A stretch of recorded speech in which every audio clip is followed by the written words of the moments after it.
ada nggak efek jangka panjang kalau seseorang itu terpapar gas air mata? Banyak. Banyak. Oke, Nah, apa aja dok? jika kita terpapar gas air mata dalam jangka waktu yang lama, Hmm. yang sering, maksudnya berulang, maka kita bisa berpotensi kena, ini potensi ya, belum Yep. tentu terjadi. Ada potensi untuk kena gangguan di mata yang paling parah gitu, paling berat, Hmm. buta.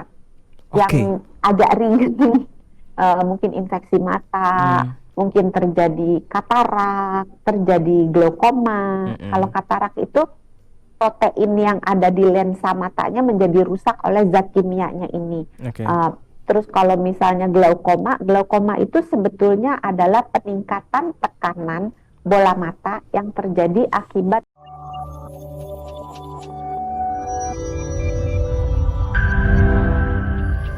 Jadi maksud dari Dokter Santi ini adalah karena gas air mata termasuk salah satu dari polusi, akhirnya itu yang bikin bertahannya jadi lama walaupun sampai ke pagi sekalipun gitu ya.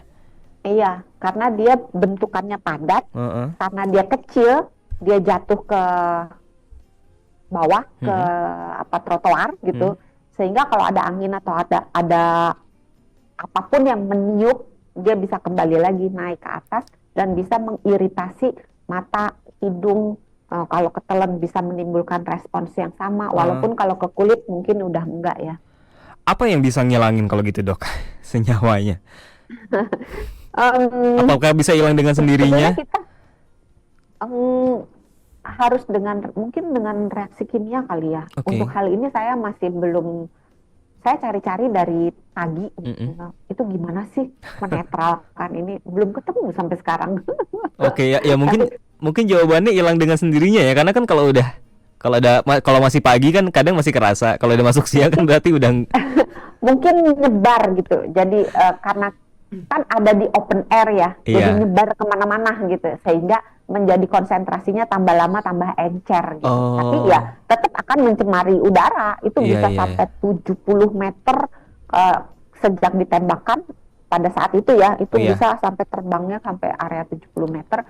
Tapi kalau ditanya lamanya, sebenarnya saya pernah baca ada penelitian, tapi itu di negara 4 musim ya, Mm-mm. itu sampai 30 hari setelah gas air mata itu ditembakkan, Wow. itu tuh di saljunya itu masih ke detect Heeh.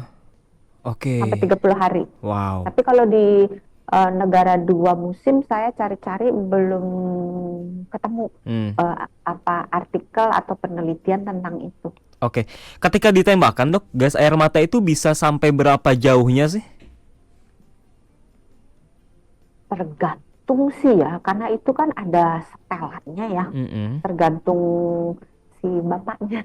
Sama kayak water cannon. Oke. Water cannon sebenarnya pilihan yang relatif tanda kutip ya, lebih aman untuk si pendemo dan Iya. lebih aman untuk si lingkungan hidup. Karena kan isinya air Air kan, aja ya, nggak ada tambahan lain. air aja. Iya, pada beberapa kadang suka ditambahin zat pewarna Hmm. gitu kan, supaya gampang mengidentifikasi, eh, supaya aparat keamanan mudah mengidentifikasi mana yang pendemo, karena Mm-mm. begitu disemprotin ada warnanya Oh. kan gampang kan Iya gitu. ya. Tapi kalau di Indonesia rata-rata air aja sih, nggak dikasih pewarna. Pernah nggak lihat eh, disembur, Di sumber water cannon. pernah lihat kan ada yang mental kan itu Iya, kan. benar. Nah iya itu, kalau itu juga sebenarnya tekanannya juga bisa diatur, bisa Oh, lebih lemah, bisa iya. lebih jauh, lebih kuat gitu. Oke, tapi kalau kalau berarti pertanyaannya jadi belok deh. Untuk amannya, artinya supaya iritasi yang kita rasakan tidak terlalu tinggi atau tidak terlalu besar, kita harus berjarak berapa jauh dari sumber gas air mata itu? Susah ya, karena tergantung angin juga. Kalau misalnya Oh, anginnya, ya kalau misalnya anginnya niup, heeh. kita jangan berdiri di area di mana angin bertiup, karena ingat dia kan benda padat. Iya. Kayak anggap aja kayak misalnya pasir. Kalau misalnya ada kita di tepi jalan, terus ada angkot ngebut gitu kan, Mm-mm. kan kadang-kadang pasirnya itu berterbangan, ya kita menjauh dari si arah Oh, arah angin ya, iya ya. semburan angin gitu. Jadi menjauh, terus usahakan cari tempat yang lebih tinggi. Karena Oke. dia ada padatan, kan dia karena dia padat dia turun kan. Iya. Kalau gas kan dia naik ke atas. Hmm. Jadi dia akan turun, kita harusnya cari tempat yang paling jauh dan kalau bisa lebih tinggi gitu. Oke, berarti bukan seberapa jauh dia ada dari sumber gas air mata, tapi kita Ya, harus justru coba jauh lebih cari, baik. iya, dijauhi lebih baik. Tapi yang lebih utama lagi adalah kita cari tahu dulu anginnya ke arah mana ya. Terus kita Iya, coba ini aja apa namanya? menjauhi. Jangan pergi bersama dengan angin. Iya, pergi bersama dengan angin. Oke, dok, kita kan tadi sudah ngebahas soal gejalanya ya, ke mata, hidung, paru maupun kulit. Itu adalah tanda atau indikasi bahwa sistem pertahanan yang ada di diri kita itu sedang bekerja supaya senyawanya tidak masuk ke dalam tubuh. Apakah ada kemungkinan kita tetap merasakan nih matanya merah, hidungnya berair, parunya sesek, tapi ada kemungkinan juga nggak kalau senyawanya tetap masuk? Bisa. Bisa. Karena kalau kan seperti disebutkan tadi, ini partikelnya itu sangat kecil. Oke. Ukurannya itu 2,5. Jadi PM2,5 itu kan bisa nembus sampai ke paru-paru sebenarnya. Jadi Oke. bisa aja terjadi kemungkinan beberapa partikel lolos dari mekanisme pertahanan tubuh kita, jadi nggak kehadang. Misalnya kalau yang masuk banyak, ingusnya nggak cukup untuk membuang dan air matanya nggak cukup untuk membuang, sebagian akan masuk. Oke. Dan itu bisa menimbulkan resiko kesehatan. Nah, ini saya mau lari ke efek jangka panjang, dok. Ada nggak efek jangka panjang kalau seseorang itu terpapar gas air mata?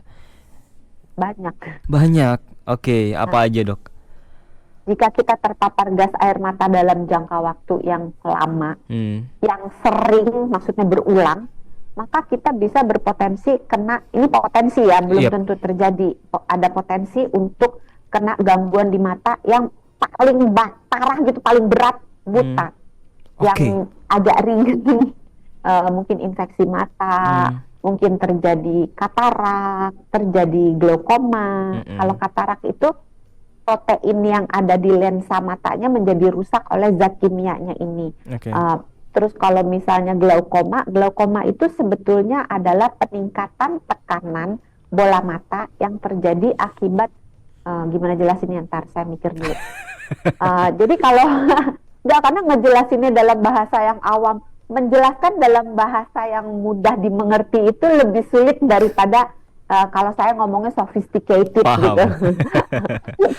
Jadi mata kita itu secara normal itu selalu dibasahi oleh air mata. Jadi kita merem gitu. Sama kayak kalau kita mobil itu ada wipernya gitu kan. Jadi kalau mata kita merem itu sekaligus untuk membilas mata gitu. Ini normal pun terjadi ya, tidak hanya ketika terpapar oleh gas air mata. Nah, air matanya gunanya untuk membasahi si lensanya, untuk membuang kotoran-kotoran, debu-debu dan berbagai partikel yang mungkin melekat, atau berbagai bakteri atau virus yang mungkin ada gitu. Karena kan kita nggak pernah ada di tempat yang steril kan. Nah, si air matanya ini setiap kali kita ngedip kan ada terus. Kalau nggak kebuang, maka kita nangis melulu dong, ya kan? Iya. Ya kan? Nah, akibatnya di area mata kita ada lubang yang kecil banget untuk mengeluarkan si air matanya ini. Ada juga yang untuk menampung gitu. Nah, ketika sistem drainase mata ini terganggu, maka airnya kan ngumpul. Kebayang nggak? Kebayang. Nah, air yang ngumpul ini, tapi ini bukan air mata, lebih ke bilik mata ya. Yep. Cairan yang terkumpul ini akan menimbulkan tekanannya tambah tinggi. Sama kayak balon, kalau kita isi air, kalau dikit kan paling dia ngembang. Kalau kita isi lagi, ngembang tambah gede. Kita isi lagi, tambah gede, lama-lama pecah. Tekanannya makin tinggi gitu, sehingga tekanan yang ada di dalam balon itu akan membuat balonnya pecah.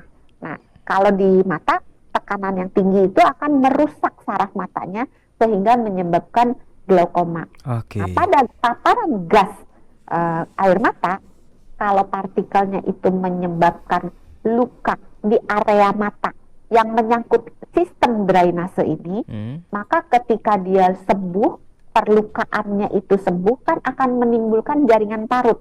Sama kalau ibu-ibu atau bapak-bapak kalau habis dioperasi kan suka ada kelabangnya tuh bekas lukanya. Kebayangkan ya? Iya, Nah, kalau bekas kelabang, kalau bekas lukanya itu terjadi di sistem drainasenya, maka sistem drainase terganggu, tekanannya naik, terjadi glaukoma gitu. Itu Oke. Pak, kalau di saluran pernafasan, di mata, tadi di Di mata. Kalau di mata. saluran pernafasan bisa memicu asma yang tadinya asmanya tenang jadi serangan asma akut. Yep.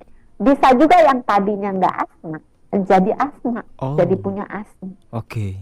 Terus bisa juga kalau misalnya dia eh, menyebabkan infeksi, akan terjadi infeksi di saluran pernafasan yang tergantung di mana letak infeksinya. Kalau di Iya. bronkus ya bisa jadi bronkitis, kalau di Oke. paru-paru bisa jadi pneumonia dan selanjutnya gitu. Kalau di kulit sih jarang sih ya yang efeknya jangka panjang.